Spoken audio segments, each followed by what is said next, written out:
opportunities. He now has a look at the inside into Quartararo, into the double chicane. Quartararo sees him, he get back on the exit, and that's exactly what he's going to do. Side by side, Quartararo versus Marquez. There's a little attack on Quartararo. As they power out, we go into garage there. Second attack comes in then on this lap 6. The sprint winning overtake. Fair play to Fabio Quartararo, he really did.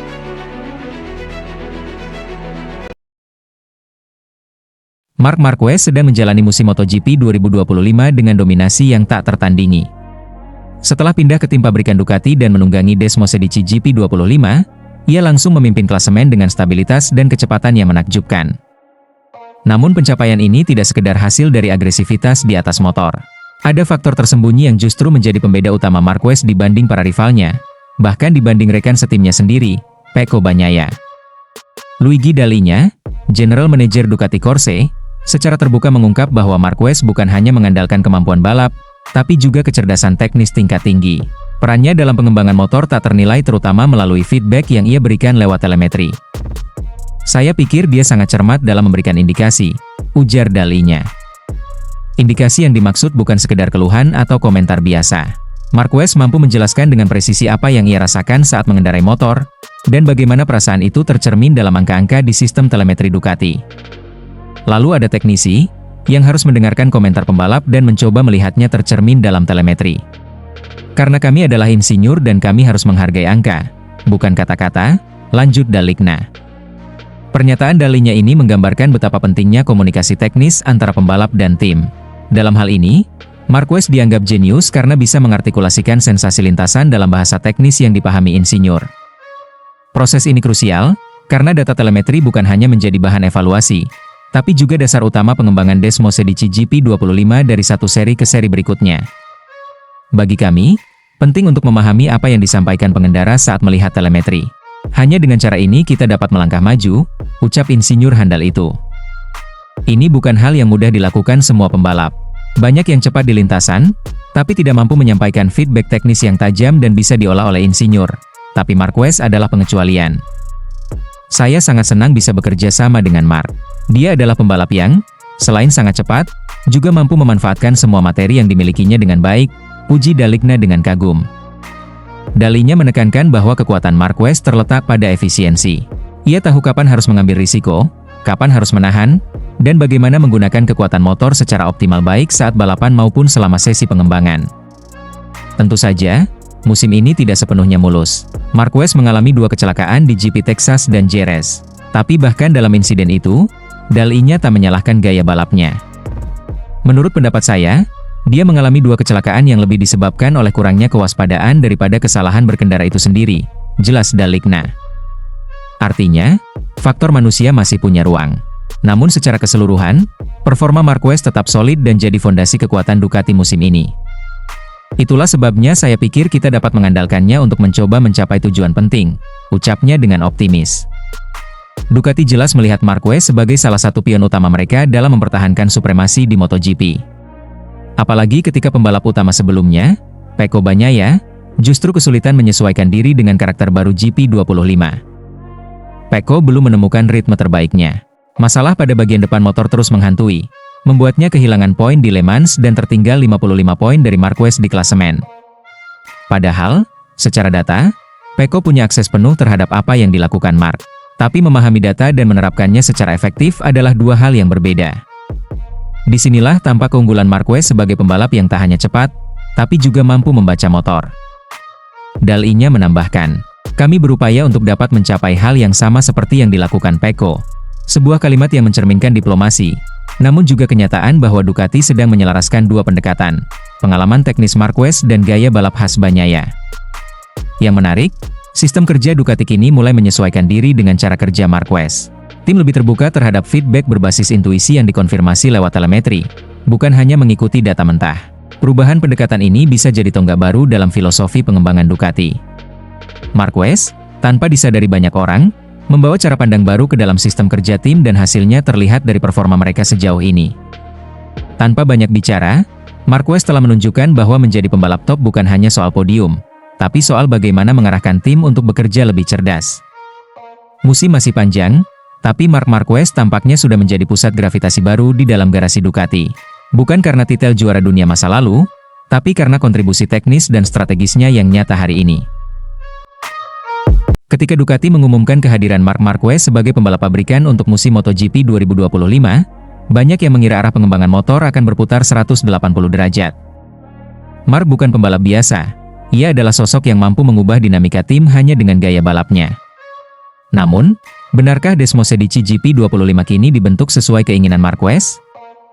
Fabio Di Giannantonio yang menjadi salah satu dari sedikit pembalap yang mengendarai versi prototipe GP25 membongkar hal itu. Menurutnya, tidak ada revolusi besar di balik motor terbaru Ducati. Justru yang ada adalah evolusi logis berdasarkan data, masukan, dan pengalaman panjang para pembalap sebelumnya. Motor ini bukan kejutan, ini bukan transformasi dadakan karena kedatangan Marc. Ini kelanjutan dari apa yang sudah dibangun selama bertahun-tahun oleh pabrikan bersama Pecco, ucap Di Gianluca.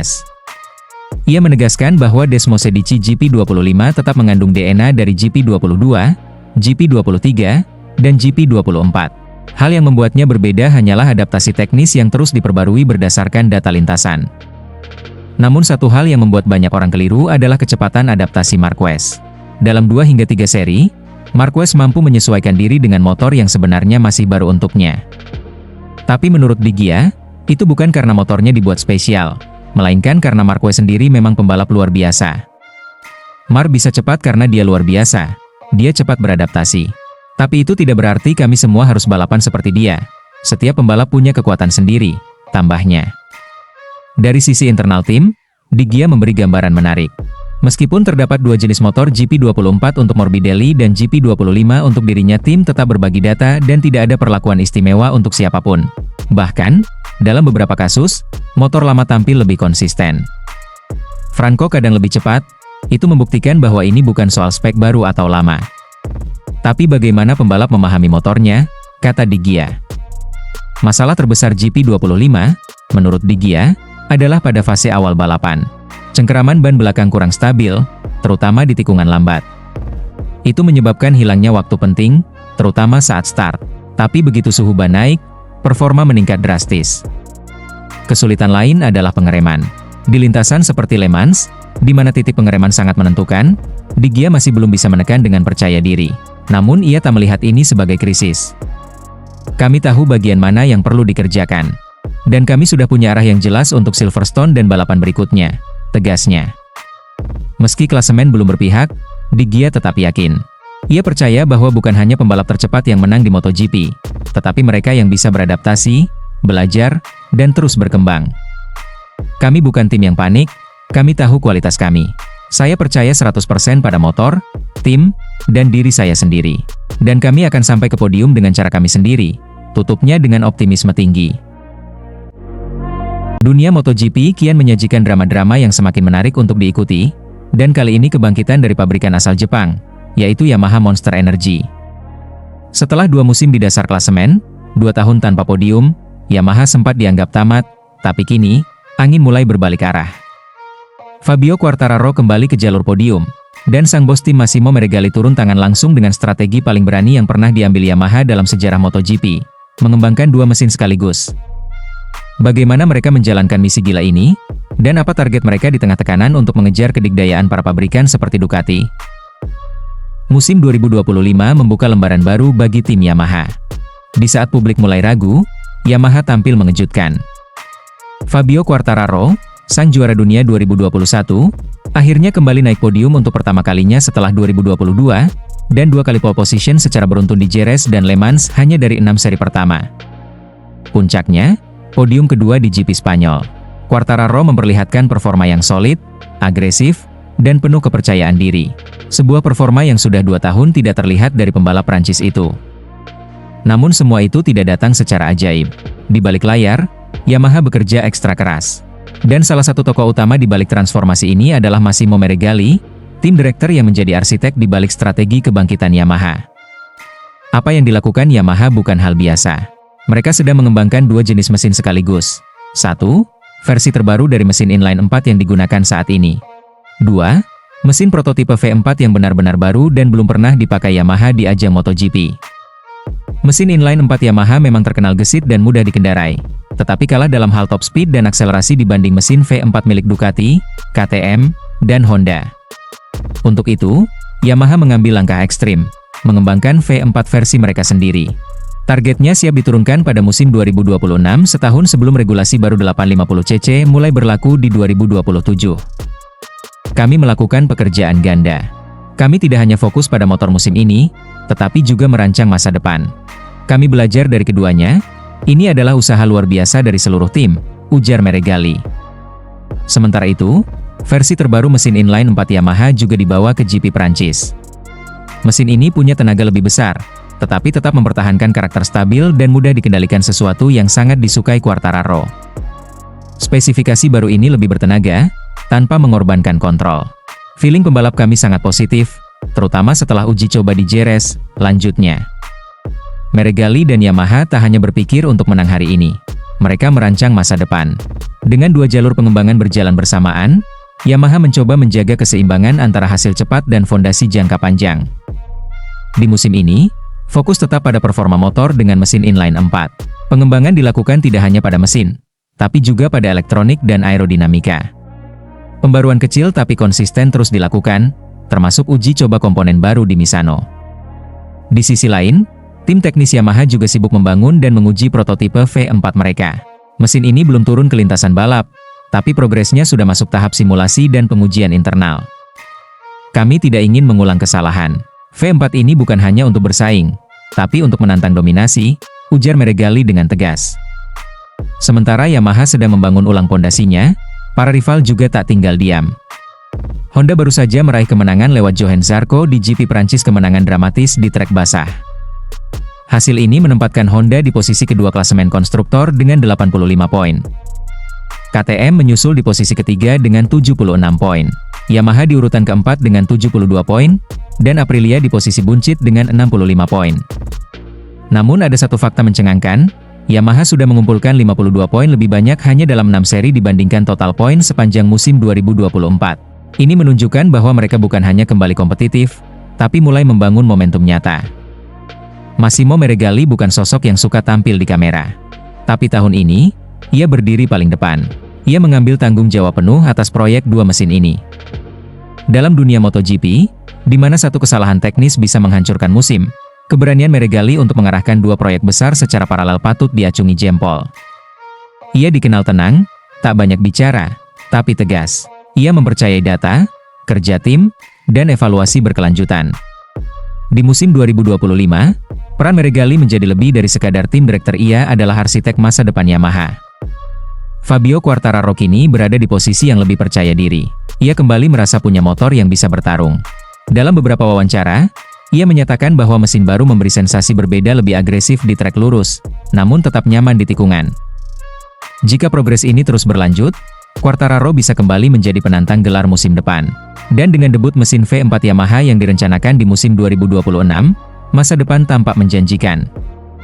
Yamaha memilih jalur yang dramatis, tapi mereka melakukannya dengan penuh keyakinan.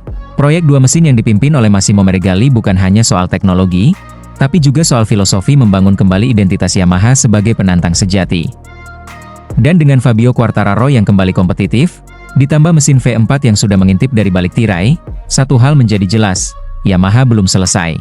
Mereka baru saja memulai babak baru dalam sejarah MotoGP. Dari paddock yang penuh tekanan, hingga mimpi besar di musim 2026, Massimo Meregali memimpin revolusi biru. Dan sekarang, dunia kembali memperhatikan Yamaha. Gigi Dalinya, General Manager Ducati Corse, akhirnya angkat bicara mengenai kondisi aktual Pecco Bagnaia di kejuaraan dunia MotoGP 2025. Di tengah tekanan media dan spekulasi yang terus berkembang soal dominasi Marc Marquez di atas motor pabrikan yang sama, Dalinya menegaskan satu hal penting, Pecco tidak meniru siapapun, termasuk Marquez. Pecco berjalan di jalurnya sendiri, ungkap Dalinya dalam wawancara eksklusif yang kini jadi sorotan padek. Pernyataan ini mengarah langsung pada perdebatan soal gaya balap dan pendekatan teknis antara dua pembalap Ducati. Marquez dikenal agresif, intuitif, dan cepat beradaptasi. Sedangkan Pecco dikenal metodis, presisi, dan punya sensitivitas tajam terhadap perubahan kecil pada motor. Masalah utama yang tengah dihadapi Pecco bukan terletak pada perbedaan motor antara dirinya dan Marquez. Dalam tes Jerez, Pecco mencoba sejumlah part evolusi yang sudah sempat diuji di Sepang dan Thailand. Namun, beberapa komponen justru menimbulkan gangguan baru. Bukannya memperkuat performa, justru membuat potensi motor tertutup oleh efek samping dari part-part itu. Inilah titik krusialnya, Ducati tidak hanya melihat performa satu lap atau hasil akhir balapan. Mereka menganalisis pola respons motor terhadap karakter gaya balap Pecco, terutama pada aspek sasis, traksi, dan failing bagian depan. Tim memahami bahwa Pecco membutuhkan feeling maksimal dari roda depan untuk bisa menyerang tikungan secara presisi, dan ini yang sedang hilang dalam beberapa balapan terakhir.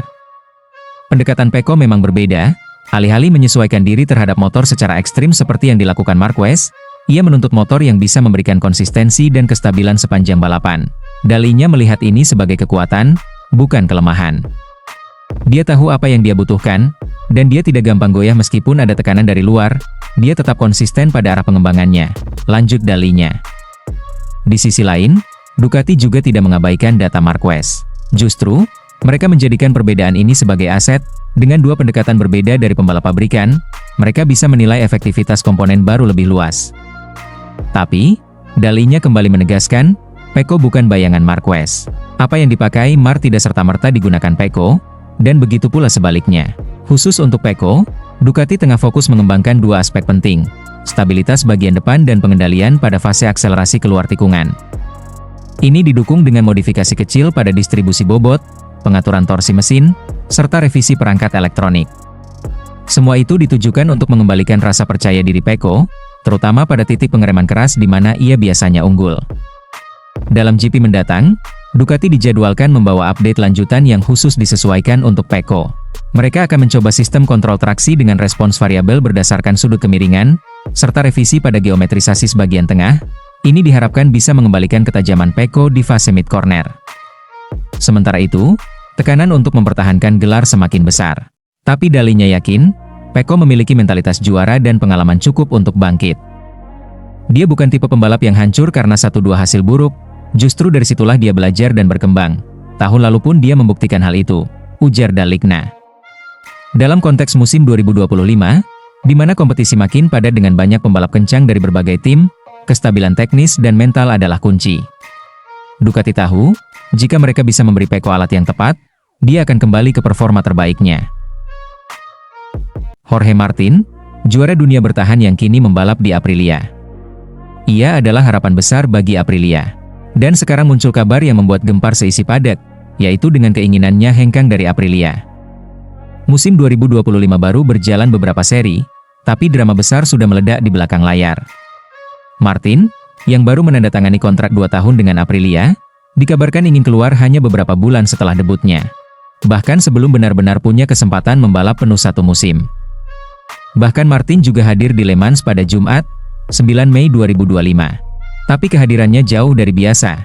Ia tidak muncul di pit lane, tidak berseragam balap, ia tidak terlihat satu kali pun di track. Sebaliknya, ia melakukan serangkaian pertemuan diam-diam. Dalam salah satu pertemuan itu yang kini jadi pusat perbincangan, Martin memberitahu manajemen Aprilia bahwa ia berniat untuk mengaktifkan klausul keluar dalam kontraknya. Klausul ini memungkinkan dirinya hengkang di akhir 2025, asalkan ia tidak berada di papan atas klasemen pembalap setelah GP Prancis. Namun inilah keanehannya, Jorge Martin belum pernah tampil penuh musim ini, ia hanya balapan 1 kali di GP Qatar. Dan hasilnya, crash, cedera lagi, lalu absen lagi. Dengan kondisi seperti ini, apa yang jadi dasar aktivasi klausul keluar? Apakah adil jika klausul itu tetap berlaku, ketika ia bahkan belum bisa tampil kompetitif karena alasan cedera? Aprilia jelas tidak tinggal diam. Mereka terkejut, bahkan mempertimbangkan langkah strategis. Dari sudut pandang mereka, klausul itu seharusnya tidak valid karena performa Martin belum bisa dievaluasi secara realistis. Semua kesepakatan, kata mereka, didasarkan pada asumsi pembalap tampil di trek, bukan di ruang pemulihan. Namun, inilah yang menarik. Meski Aprilia bersikap defensif, mereka belum mengeluarkan satupun pernyataan resmi, tidak ada klarifikasi, tidak ada konferensi pers, tidak ada pembelaan, Aprilia no comment. Dan ketika satu pihak memilih diam, rasa penasaran publik justru semakin besar. Jadi, apa sebenarnya yang membuat Jorge Martin ingin pergi? Menurut sejumlah sumber terpercaya, keputusannya bukan sekadar emosi atau reaksi spontan akibat cedera. Ini adalah akumulasi dari kekecewaan yang mendalam terhadap performa proyek RSGP. Martin bergabung dengan Aprilia dengan keyakinan besar. Ia percaya bahwa Aprilia telah memasuki era baru. Bahwa motor RSGP bisa menyaingi kekuatan Ducati, KTM, dan bahkan memimpin paket teknis musim ini. Tapi kenyataannya, jauh dari harapan. Marco Bezzecchi, rekan satu timnya di Aprilia, belum sekalipun naik podium musim ini, bahkan belum mendekati zona kemenangan. Sementara pembalap Aprilia terbaik saat ini justru datang dari tim satelit Trackhouse Ai Ogura, seorang rookie yang duduk di peringkat 10 klasemen pembalap. Yang menarik, meskipun Martin sudah menyatakan niatnya, ia masih menunjukkan sikap profesional. Ia bersedia menunda keputusan final hingga GP San Marino, bulan September nanti.